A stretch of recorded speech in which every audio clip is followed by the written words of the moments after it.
Bubba the Love Sponge Show.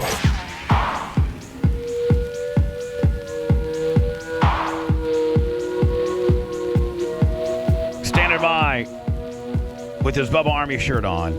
And to his credit, as hard as I've been on to him, he did. I did have a fleeting Bubba the Love Sponge a mention on his program yesterday, just because he's absolutely freaked out and he knows it is radio sensei, his content sensei is trying to help him the best that I can. You didn't do anything that I told you to do last night. I told you to throw it to the audience, Shakespeare off, and you didn't. I did. I put it out an email, pimp on a blimp. I crowdsourced the whole thing. You didn't obviously watch the show. T-shirt will 20 on the cash app. Did you do it on the air? I did it on the air. I put the email. I've already got 6 emails. I've got, only 6, but I know I only got 6 emails. Did you say, hey, I'm throwing my punishment to you, my audience. Please tell me what would be a suitable punishment for the very much irresponsible and brain fart of an idea that I had by feeding an African-American man a banana in a sexual type way. You know, the way, I don't know who wrote that bit, but you know the way you went, and it was all okay, except the George Floyd setup, you idiot. My Lord. Are you trying to get fired?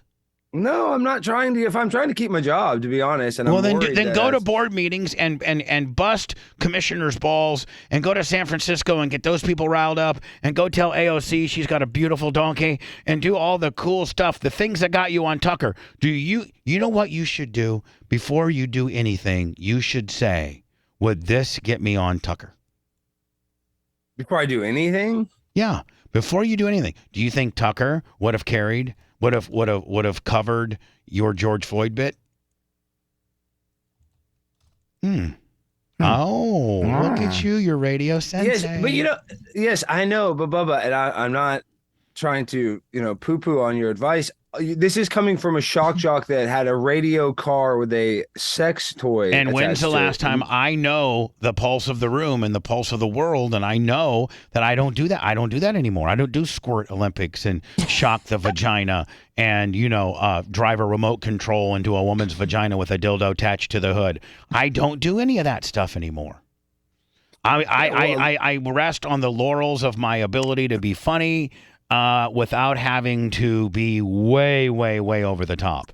Maybe because I've already made it and I got a brand and you're trying to make it, but what you don't realize is you've made it. You've made it. Feather the gas a little bit. You've made it. You're a brand. You're doing well. You're on the blaze. You don't have to blow it.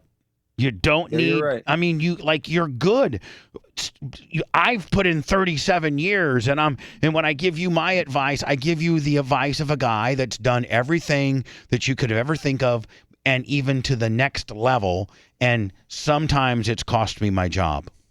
As a matter of fact, as you bring that up, my cat's going crazy. I have to ask this question. I was just hearing some Steve-O podcast, and he was saying that he's done the craziest stuff ever, but he did some paintball bit with you. We were the only show. Ball? Yeah. We were the soccer ball attack. We were the soccer ball. Steve Oak will say that he's done all these bits and he's done all these horrific things, getting hit in the balls and snakes and the whole nine yards. And the only thing that offended him, where he felt uncomfortable that it was way too much, was when we did tack dodge. It was a soccer one. Yeah, we took a guy and we put him on a crucifix so he couldn't go anywhere. And it was a professional soccer player that we had. And we had a professional soccer player, and we took a soccer ball and we super glued all these tacks except where the guy would kick it from.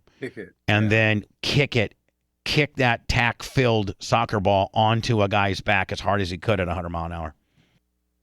And it would just rip the skin like. Oh, Bubba, you remember David Weathers used to say when he'd bring the animals in that, And Steve-O walked off. Steve-O walked off set. What did David Weathers say? David Weathers, because he brought all the animals to Jackass when he started coming in, he said that they weren't even as dangerous as we were with the animals. They're a bunch of pussies compared to us. So I speak to you. Really, there's probably, like Glenn Beck never did the stunts that I did. Glenn Beck just simply owns your network, and Glenn Beck is talented enough and has established a brand, a huge brand, where all he has to do is monologue his opinion, and people will just absolutely gravitate to that, as they have. And he's very, very smart, and does completely opposite of what you do. Whereas you're more of a shock, you're a shock and awe kind of guy. That's true. Glenn's more of a here's the facts. Hot takes, here's why. stuff, Here's why the dollar is going to collapse. Here's why we're in trouble. Blah blah blah. Very smart. You, on the other hand, are very smart, but have a different delivery, kind of a shock and awe, kind of Zoinksville, Johnny Knoxville stunt deal. But the more when you go that far, the George Floyd deal. Now, the only thing that could have saved that is if that big, thick black guy would have come while you're doing your George Floyd's simulation, gone and kicked you in the ribs and kicked you off the guy. And then you guys gone to commercials with the high spot right there. Boom. Yeah, well, he did push me, but yeah, we didn't do. I guess the timing was. I think that the retribution. Now, having watched the whole segment, I watched it all. I watched the segment that you're potentially concerned about, and the only thing, I thought, okay, I'm watching the African American man being fed a banana in a sexual type way. Okay, maybe that's out of context. Maybe I don't quite get it. And I can see where people will take that and try to run with it and make that something that it's not, because in context, it would make sense. But then when I watched... The context made it worse. When I watched the precursor, the prelude to the high spot, it made it worse. It made the banana gimmick look like a walk in the park when you're doing George Floyd reenactments. Oh, there's this guy named Derek. I think there might just be this dude named Floyd, and they're laying down. Hell, the only thing you were missing was a muffler and some exhaust. And that made it worse. Yeah, we saw counterfeit 20. We saw the fentanyl. Maybe if you have the 20, Anna's right. The 20, counterfeit 20. Should have counterfeit 20 with some fentanyl. But man, I mean, but can I not make fun of the fact that George Floyd was a civil rights icon and he was a pornorographer, he was a drug addict? No, you really can't. Who was the big guy that you had on there? Who is the big black guy? I love him. That's Zaire. Maybe I'll have him on tonight. You should have him on tonight. Will he come back on? You should open the show. You should just. Well, Darius on. Hold on. You're talking about the other black guy, Zaire. The big one. The big, thick, the guy that looked like he could sign up for the Cowboys tomorrow. Yeah. Yes. Yeah. You should, just like I told you that one time, and you listened to me. When you open the show up from the storage room, and you're like, "Hey, I'm so very sorry," and I've got a hold of the two African American people that we potentially might have offended, and they are super cool with me, and the mama's super cool with me, and I apologize. Remember, you should open up tonight's show. What's the big black guy's name? Zaire. You should open up with you on the ground and Zaire's knee to your neck. And you're saying, ladies and gentlemen, open it up, the Alex Stein show, with kind of an apology that the stunt, the George Floyd, Derek Chauvin gimmick that I did was so distasteful that I'm going to sit here and let Zaire absolutely, really, really, really hurt my neck to the point of, and then maybe you do an Andy Kaufman neck brace for the rest of the show. Yeah, because I have the neck brace. Yeah, I know. Of course you do. You got all the stunts. Yeah. Maybe the chokehold that killed the guy on the subway, something. Oh yeah. Go with that one. Well, no, have that guy have the big black guy do that to you. Yeah, the reverse of. No, I like opening up with the black guy's knee right to the back of your neck. I don't know if we want to touch that again. Yeah, but you're reversing the heat. I get it. But now you're going to something new though, and have that big guy choke him out. Yeah, like the guy on the subway that died. That's a huge story. Yeah, but that's not the controversy that he's coming. That's not the controversy. That's not the move that Alex used to get everybody all riled up. I understand that, but I feel like you just want to get away from that. I understand what you're saying, but maybe that big black guy comes out in a police officer uniform and takes him down. Well, I got handcuffed and tased on an episode last week. You need to watch that episode. You should show Bubba that. So I've done that. I've been tased and I've been handcuffed. And so the handcuff key broke, and we had to go to the Irving Police Department for them to unlock the keys. Did you guys tape all that? Yeah, we taped all that. I need to post that. Yeah. Anyway, only reason I say these things, buddy, is because I'm worried about you. Who cares? Because I'm worried about me. I'm worried about me. You got pulled in by the president, buddy. And so have I. I've been pulled in by the president before. They've been so great about free speech. So that's one thing. The Blaze has been so great, and they're not limiting me. They're just like, hey, some of this homoerotic stuff is not really our brand. Yeah, that's not what Glenn. That's not what Glenn's about at all. That's true, and that's right. Yeah, I know, and that's very fair. It's a very fair thing. So when they're telling you those things, clear, they're not anti-homosexual or anything. They're just no homoerotic stuff. All you know what I'm saying? It's just they've been very probably just that's no just erotic stuff. I mean, probably some exactly. We can make fun of stuff, but yeah, that's what they said. They're Do you feel like they have a point? Do you feel like I was doing that to make Anna, just real quick? I was doing that to make the guests uncomfortable. Sorry, go ahead. No, I understand. Do you feel made like the audience uncomfortable? Making me uncomfortable. Well, that's part of it. Yeah, that's part of it. Do you feel that you're just kind of torn because you're known for being shocking, so you feel like you have to constantly push the envelope? But then on the other end, you're kind of playing with fire. So you're just like in this weird sort of middle ground where you want to be shocking enough, but not too shocking. And you feel like you need to push the envelope, but not too much. I just feel like, I don't know if that's a recipe for burning out, where you're just trying to do like crazy gimmick after crazy gimmick. I mean, I think maybe you open up tonight's show with Monopoly money and you give each African-American $1.2 million as if they were in California. Well, I did the reparations bit, and I ordered a big check. I'm going to give it to Darius. We raised like $12. Now, see, that is funny, and that is something that your management can stand behind and say, hey, listen, we're making fun of the system here. We really are. Yeah. But at the end of the day, when you do a George Floyd thing, you're there. I mean, listen, an African-American man lost his life, and a lot of people feel very adamant about that. Not that it wasn't warranted. Not that, listen, there was a lot of on that spectrum of emotions of people, how you could potentially feel. But nonetheless, you have a man doing, the rest of his life in prison and another man that's dead. Whereas having a big sweepstakes check for Dontarius for $1.2 million for being an African guy that's got a homeless tent in San Francisco. Now that's funny. That's funny. Yeah. That's something as a president of Blaze I can say, come on now. Well, have we lost our sense of humor? You're really going to cancel advertising on the Alex Stein show because of that? Come on now. But when, somebody calls up and say, hey, listen, he's doing reenactments of the Floyd gimmick and he's making an African-American man in a homoerotic it's such type a fine way. line, because you could probably do like a stand-up bit and talk about George Floyd and get a pop off of it. But when you do the actual reenactment with your body, that's the hardcore. I'm not offended by any of it. I'm just trying to look out for you. We're hardcore. No, I want to answer most people are not. Most people are soft. Yeah, we're hardcore. I'm offended by nothing. I'm just trying to think on like the wide scale appeal of your show. That might not be the move. Yeah, no, and you're right. And Anna, you said this earlier about how I did all these crazy stunts and I'm kind of stuck in this where I keep on having to push the limits. Yeah. But it's funny that you say that, because now that I'm at the Blaze, I have something to lose. So it is kind of this weird thing. When I didn't have anything to lose, when you had nothing to lose, you could do anything you wanted. And the only thing you had to worry about is whether you're going to get demonetized or not. That's it. Yes, that was the big caper of what you had going on in your life. Now you got a pretty decent salary paying job. I'm sorry, Anna, go ahead. Have you seen the Sunday, and that's spelled like the ice cream, the Sunday Conversations with Caleb Presley? Yes, yeah. That's I feel like great. you could do something like that and do it really, really, really well, where you're just asking people uncomfortable questions. You got the audience laughing. You got the guests laughing. You have some weird gimmick guy in the back eating a sundae. Not that, but something like that. I feel like you could do something like that and push the envelope that way without doing stuff like George Floyd reenactments. And you got so much more of an advantage because you have a staff and a facility to be able to do this sort of thing. Whereas most people are doing it from, their basement or some stupid backdrop set or something like that. Whereas you have a producer, you got a camera crew, you got, you have a budget a little bit. So, I mean, you got all of these things going for you. I think having your knee on the back of a black man's neck is not going to move the needle for you in a positive way.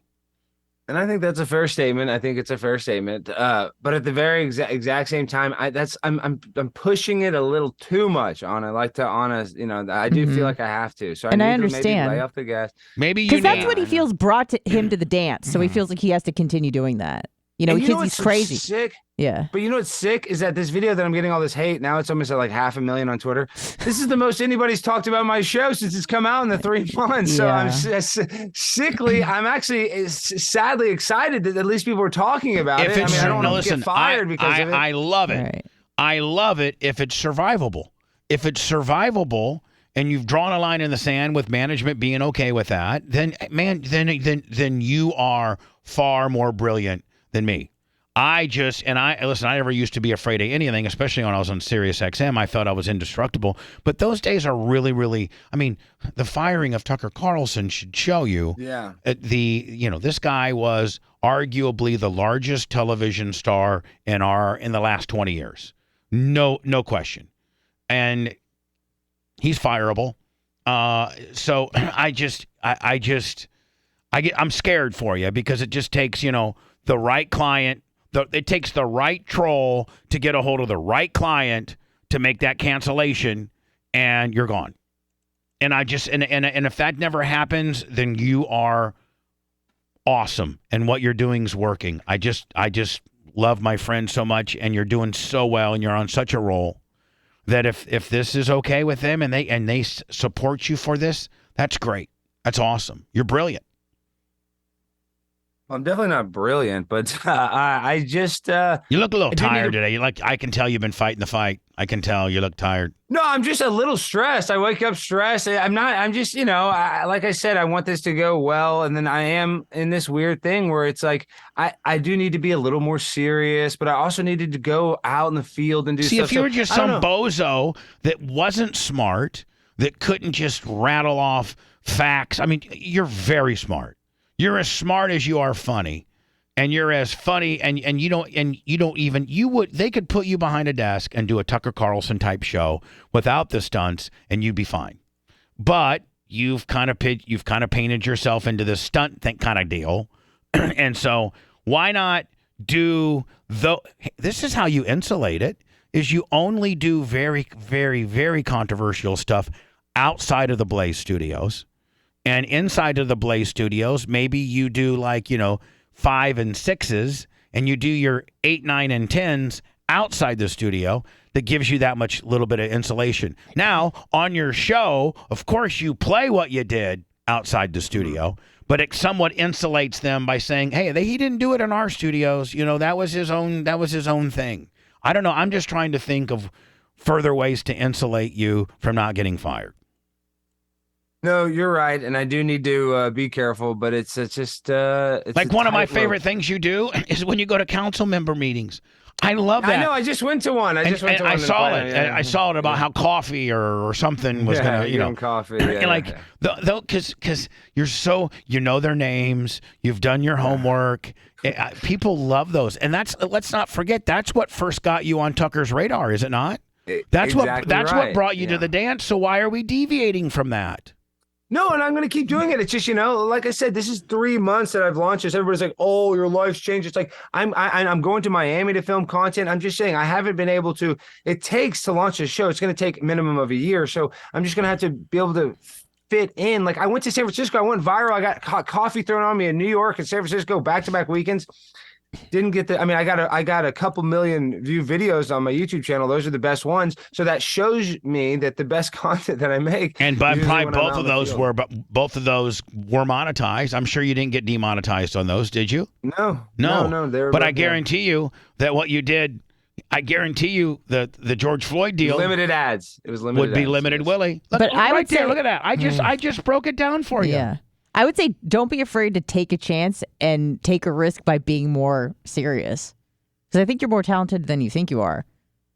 Well, I appreciate that. And I because you think you have to do the crazy, shocking stuff, and you think that you're taking chances by doing risky stuff like the George Floyd thing. But in your mind, you're probably thinking you'd take a bigger chance by scaling it back. And I think that you should just try that. If anything, you'll get data. If anything, you'll get data. You'll see. Yeah. I would do. I'm kind of nervous to take it down. Right. I'm more scared to take it down. I know you are, but I think I think you could pull it off.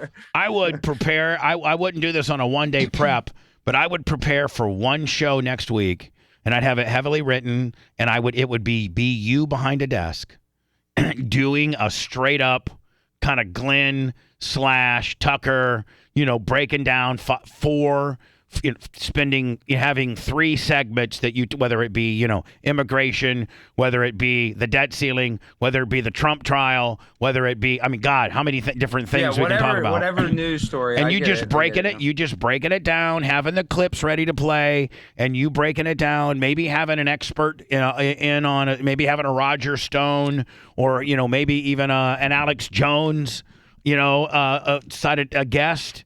And you should try. Have you done that yet? Not really. No, I haven't. No. And so instead, everything. I want it to be a comedy but everything's show. Hold on. It can always be a comedy show. But why not try to do that once? No, you're right, and I will. I do need to add in some more serious commentary to my show because I have, I guess, an unusual perspective on things. So that's why.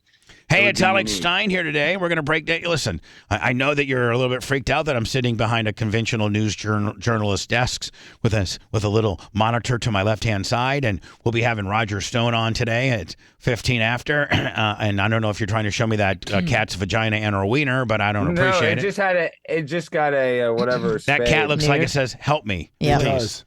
I do not like doing core exercises. Look how sweet this cat is. Look at this. Is that your new one? Is that your new one? Yes. Yeah. I wish I'd give anything I own right now for it to bite Alex right on the nose.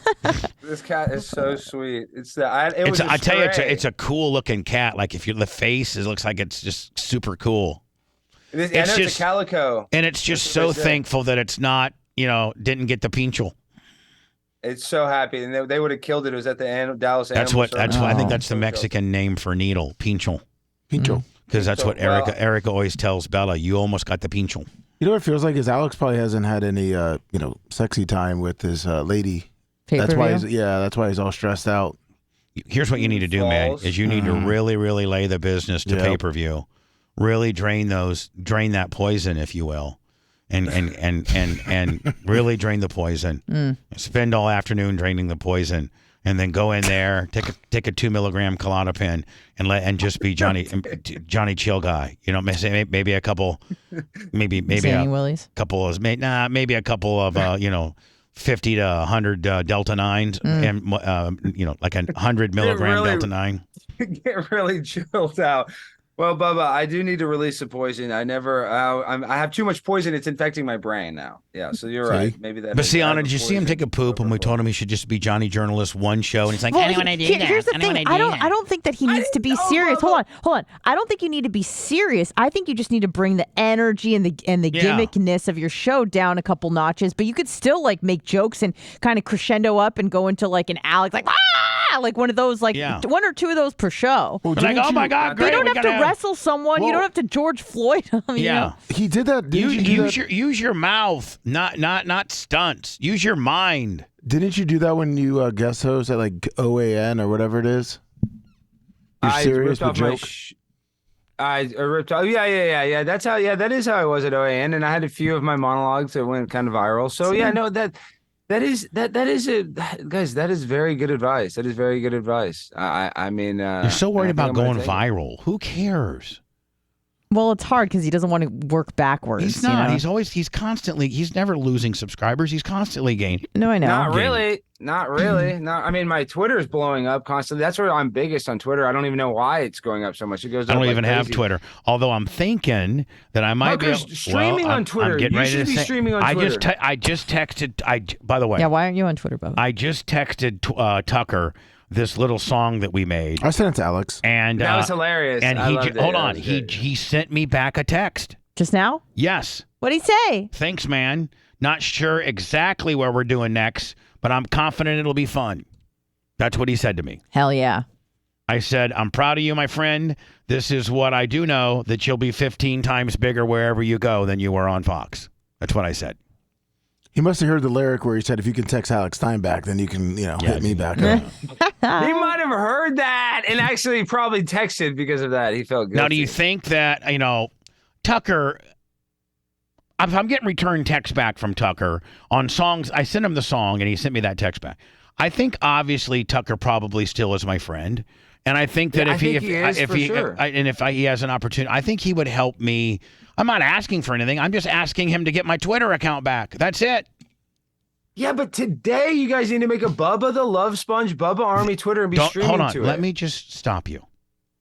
Don't you understand? One of the reasons why we're banned is because when they took our first count away, we tried another one. And then that in itself is a continuing to try to sign up for a count when you've been banned, gets you triple banned. That's that's illegal. Stream it to Lummy's Twitter. No, he's not banned. I'm not. Yeah, but that's not the Bubba the Love Sponge show. Yeah, it's like saying this. You know what? We're gonna send it to who's the black guy? Don Terrius. You want Don Terrius to get all the credit, or you want you? Exactly. Thanks. No more further questions. Don't you think? Hey, before I let you go, don't you think that Donald Trump? Have you been listening to the show this morning? Yeah. Don't you think that he didn't better himself by not showing up at this trial? I mean, you got the worst allegation that can be levied. That girl's so full of crap, though. That girl's half a hairbrained. Yeah, but hold on. So when you're Donald Trump and you're in the jury box and you are talking, there's a certain amount of mark out factor, even though all jury people are Democrats and they hate him and he's the devil. There's a certain amount of stardom and mark out factor that 7 of those men won. One of those men. That's fair. That is fair. There's mark out factor where there's going to be some Trump. Just like I said, man. If Joe Biden walked into my studio right now, I don't like him, but I would kind of mark out because here's the president. I would mark out to Joe Biden, even though I don't like him. I would troll him. I'd say something to him, but I'd be like, "Whoa, that's Joe Biden." So if I'm sitting on a jury box and I'm Democrat and I'm pulling the New York blue pill gimmick, and Donald Trump's looking me in the eye, and he's there in the courtroom, and I can control his destiny, and he's being personable, and he's being nice, and he's looking at me, and he's telling me I've never met this woman in my life. This is just a continuous shakedown of what they're trying to do to me. It only takes one. It only takes one of those people to say I'm not going for it. Yeah, I know, and it was a civil suit, right? Right. Or is it a criminal? It was civil. It only takes that's what I'm takes saying. one. Yeah, so So the jury. So the one dude who hates Donald Trump, and it's easy to hate Donald Trump when he's on a TV and he testified 3 months ago in Mar-a-Lago, but it's harder to hate him when he's being a gentleman. The one thing when they would mind you, Alex, I've been on trial 4 times. It's tough for them to hate you when you're being a gentleman and you're talking right at them and to them and addressing them, and it's tough for them to hate you. And I was always positioned as the bad guy, the obnoxious guy, the rude guy, the guy who killed a pig. But the jury fell in love with me. Now, I'm not saying they would fall in love. I think you have more likability than Donald Trump, though. But that's the difference. You're right. I do, but it only takes one on. It only takes one. And you sit Donald down and you say, Donald, you're going to be a gentleman. You're going to soften. We're going to soften your image, and we're going to win. And we're going to win. And that guy is the most competitive, hardcore guy. If he thinks he can win, he'll do whatever it takes. And if that means being a gentleman and being polite or being less brash on the stand, first showing up, and then 2, being less brash on the stand, that guy shows up because he's so competitive and he doesn't want to lose this. Well, Trump, everybody, all these rappers and actors and stuff that say they hate Trump, they were all friends with him before he ran for president. So Trump does have a little more likability than he was in a lot of rap songs. Yeah. Like they'd reference him. Vince figured him into a couple angles. He's in the WWE Hall of Fame. Right. He was a huge television star with The Apprentice. Mm-hmm. So, he's a star. He's a star.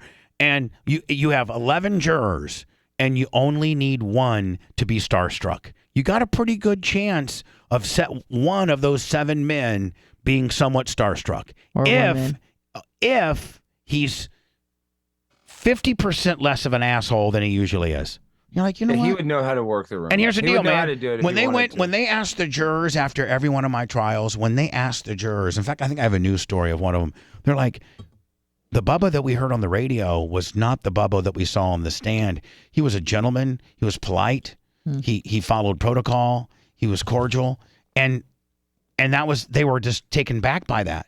So Donald, who knows how to work, by all means, please, he's got the gift of showmanship more so, but he's always a heel. Like, he never babies. If you just say, hey, Donald, you got a baby. You got a baby. And he fires you. If you baby face on this deal, you win. You make this bitch look like crap, and you automatically are in a far better position to be the GOP candidate than having to appeal a sexual battery, defamation, slander. I grabbed her by the vagina kicker.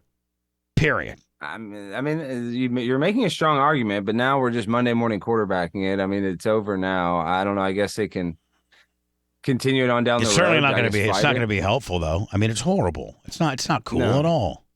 Do you think if Trump would have tried to babyface more in 2020, he could have won the election? Yeah. If he would have babyfaced at the debates. Yeah, Bubba, you said it. My mom. It was the second one. I think it was the second one. You said if he would have babyfaced on that one. My mom, who loved him, loved him, said, "Oh, I wish he would have been just a tad easier on Joe. He kind of just looked like he was beating." He didn't have to be easier. He could have just let Joe dig his own grave. You nailed it. He should have just shut up. Really, instead of he just should have gone. It's like, does anybody understand what this guy's saying? You're right. He could have very nicely go there. You go, ladies and gentlemen. There you go. Whatever he just said. Mm-hmm. Right? Yeah, but the point too, he stole the show. No, instead, he was like, "Let me tell you something. That's exactly why you shouldn't be the president, because he's stupid, he's dumb, he's old, and he's feeble, and he doesn't know what he's talking about. And so let me tell you something.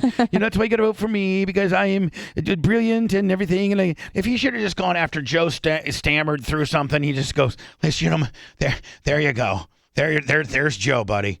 Boom. Yeah, man. I think that's absolutely right on that debate. He should have just let Joe give him all the rope he needs. Yeah. Here's all the. I'm just going to let you know right now. I'm just going to let Joe talk as much as he wants, ladies and gentlemen, just because you'll end up voting for me. My policies the last 4 years. Yeah. Let's hear Joe. And I'm going to tell you how great I am and how cool I am and everything like that. But Joe's really, really done a great job these last 4 years. Joe, go ahead and tell them about it. Tell them about what inflation has done, and tell them about how many Mexicans you let in on after this Title 42. And just go ahead and Joe, it's all yours. I'm going to go ahead and concede my time right now, Joe, and just go ahead and tell us how goddamn good it is right now, buddy. Is that what he's doing in 2024? That's what he should. Yeah. He should say, man, you know what I'm all about. Joe, give us a State of the Union report right now. Yeah. That's a good one. You know what he needs to say? True. I think one of the presidents use this right now. Are you better off now than you were then? And he should just say that. That should literally be, are you better off now than you were then?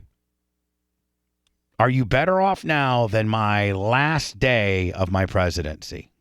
Yeah, but people aren't even smart enough to take that analogy. People will just think Orange Man bad no matter what. Right. That's right. Who raped? What? No. They let him go on the rape. That's right. It's just sexual assault. He got so railroaded there. That grab him by the vagina. That grab him by the vagina thing should have never been allowed in court, because you could not prove what incident he was speaking about. He didn't say, "Hey, when I had the girl in the dressing room, I like to grab her by the vagina." No, it was just a fleet. That just shows you how much how inept the judge was to allow that in. That was spoken in privacy, picked up on a hot mic, and it could have been about Stormy. It could have been about Karen McDougal. It could have been about, his wife. No, he said when you're like a billionaire, they let you grab them. Like, he didn't say, I do it without their consent. He's like, they let you do it. That's what he said. But he didn't say it was the girl in the dressing room. No, he never said anything. But Anna, meaning they should have never allowed that statement in on this case. Oh, I didn't know that they did. They allowed that statement in for the jury to hear that statement to show you what type of person he is. Yeah. And they allowed it in. And I was watching people on TV saying that statement was not necessarily about this incident. And so that should have never been allowed in, period. I agree. Right. Yeah. But they allowed it in, further bearing, probably intensifying his appellate issue. And let's be honest, when he said that, obviously he was exaggerating. I mean, I'm sure there's girls that I've grabbed girls by the vaginas. I do every day. That's how I agree on. I'm saying it's not rape. Obviously he knows. That's how I agree on. Oh, right. Yeah. But he would know the levels of intimacy. What a dumbass. Even if you have grabbed women by the vagina, and I have, and they've let me, you don't say it. Well, he said it in a private conversation. I guess I just did, and it wasn't so private now, did I? Like locker room talk, whatever. I wasn't. Yeah, but what was the other guy that got fired and Billy Bush? Billy Bush, yeah. Yeah, he lost his career. Yeah, he Bubba Clemmed himself right out of the business. And then Trump became president. I mean, dude, think about how good that hot mic audio was. I mean, anybody, that's real journalism. And then he gets fired. He actually, brought out. They weren't even taking the Stormy thing seriously until that hot. If you guys, I'm doing a little thing on something, and I'm telling you right now, the Trump camp wasn't even going to settle with Stormy when her first demand, because she was represented by a guy named Keith Davidson, who I know a little bit about. Yes. She was initially represented by him. And the Stormy complaint and demand and what she wanted was already on Donald Trump's desk, and they were going to just blow it off because they didn't think she could get any steam until after Grab Her by the Vagina incident happened. And then that's when they quickly settled the Stormy deal, because they felt as if then people would start paying attention to Stormy since that got out. Did you know that? You heard that first here, buddy. Yeah. You learn something new every day. You do. I can tell you're nervous. Just please text me or call me. Let me today. Let me know if you're still on the air. Let me ask you this. I haven't seen all of your episodes, but have you done anything as like Dark Match Crowder? Because you kind of look like him. I am Dark Match Crowder. That's what they call me. They call me Gay Crowder, Broke Steven Crowder. Oh, okay. On the internet. So I was like, that'd be funny if you were like giving like relationship advice as Crowder. Like, I am Alex Crowder. I'm the one that loves my girlfriend and doesn't talk bad to her. I just got another. I got 2 punishment emails, so that's 8 so far. Joe Mama, here's an idea: have Joe Burke come to your. I don't know, some stupid thing. Alex, one of my favorite torture scenes: Mark Wahlberg forced to drink crude oil in 3 Kings. So they want me to drink oil. I mean, your show's turning into Fear Factor. I mean, yeah, exactly. You got to scale it. Listen, we got to go. But before we go, that's what I come from, is reality TV. I love Jerry Springer. I love reality TV. I still think that is. I love Bubba. I love Howard. Is that what the Blaze hired you for? Kinda, partially. To be Jersey Shore. Well, he also was what were you, Cheaters? Snooki? Was it Cheaters? Are we hating on Snooki now? Because that's not okay. You should bring her on. Bring the meatballs on. Bring the meatballs on. We're not trashing Snooki. Pauly D. Pauly D. Stein. I mean, come on. Cheaters was 20 years ago. Right? Mike the Situation? Are we bashing Mike the Situation? Do you remember when he roasted Trump on the roast, and it was the worst thing ever? He got booed off the stage. Yeah. I'm worried for my friend. Let me know that you're okay later today, if you're still going to be on the air or not. He'll be fine. I mean, or he won't. So we'll see. You'll be fine. I'd open the show with that big black guy on the back of your neck, though. All right. You won't. You won't. You'll be good. I got to get him there. Yeah. Sometimes, sometimes he doesn't want to do the show anymore. I think you just want to quit. You just want to quit. You just want to quit. No, that's the last thing. I love doing the show. I actually love it. It's so fun going there and doing it. I just it just makes you a nervous wreck. No, it's not that. It's just I want to push the limits, and sometimes I'm also kind of worried because if they go back, I think there's some stuff I did that's even crazier than the George Floyd bit, and they just haven't clipped it yet. Okay. So, all right, bud. Well, have a good weekend. If you talk to Tucker, can you ask him to get my Twitter account? It's the Bubba Army. Twitter request. I will. Yeah. I'll mention it. Love you. I'll buddy. give you a shout out. All right. Bye, Alex. Bye.